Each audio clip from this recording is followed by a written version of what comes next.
ఏమిటో ఇవాళ రెక్కలొచ్చినట్టు వింతగా ఆకాశమంచు తాకుతున్న గుండెనే కొరుక్కు తిన్న కళ్ళు చూసినంతనే మనస్సు నవ్వే మొదటిసారి ఏం మార్పిది ఎడారి ఎండమావి ఉప్పెనై ఉంచెనే కలే కాదుగా నీ వల్లనే భరించలేని తీపి బాధలే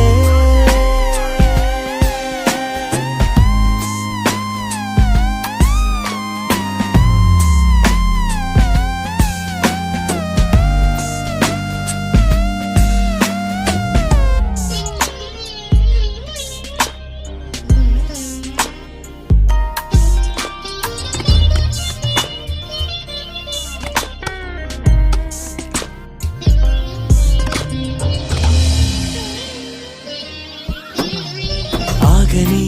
ప్రయాణ